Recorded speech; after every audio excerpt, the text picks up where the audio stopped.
सायला में पीडब्ल्यूडी दफ्तर पर ताला, एएन साहब जालोर में जनता रोज परेशान, जिम्मेदार मौन। सायला उपखंड मुख्यालय पर सार्वजनिक निर्माण विभाग की लापरवाही अब खुलकर सामने आ रही है।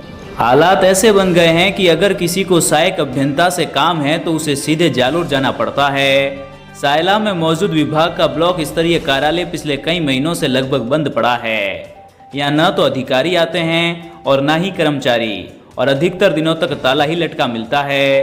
तहसील के पास स्थित इस कार्यालय का उद्देश्य आमजन को स्थानीय स्तर पर सुविधा देना था, लेकिन विभागीय उदासीनता के चलते अब यही कार्यालय धूल फांक रहा है। मजबूरी में लोगों को छोटे छोटे कामों को लिए भी जालोर के चक्कर लगाने पड़ रहे हैं। अधिकारी कभी कभार केवल बैठक के नाम पर सायला आते हैं, बाकी समय जालोर में ही रहते हैं। कार्यालय की बदहाल स्थिति भी जिम्मेदारों की अनदेखी को उजागर करती है। परिसर में जगह जगह गंदगी, आवारा पशुओं का जमावड़ा और ऊंची घास आम बात हो गई है, जिससे यहाँ पहुँचना भी मुश्किल हो गया है।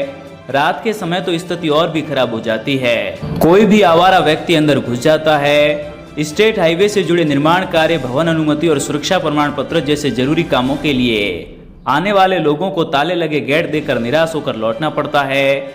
इतना ही नहीं, कार्यालय में उपस्थिति रजिस्टर और सूचना बोर्ड भी केवल औपचारिकता बनकर रह गए हैं। नियमानुसार हर दिन अपडेट होना जरूरी है, लेकिन यहाँ कोई अपडेट नहीं किया जा रहा है। इससे साफ है कि नियमों की खुलेआम अनदेखी हो रही है। सबसे बड़ा सवाल ये है कि आखिर कब तक सायला की जनता इस लापरवाही का खामियाजा भुगतेगी। प्रशासन की चुप्पी और विभाग की बेरुखी अब सीधी जनता पर भारी पड़ रही है। जरूरत है कि जिम्मेदार अधिकारी तुरंत हरकत में आए और सायला कार्यालय को नियमित रूप से संचालित कर आमजन को राहत दें। भीनमाल की आवाज।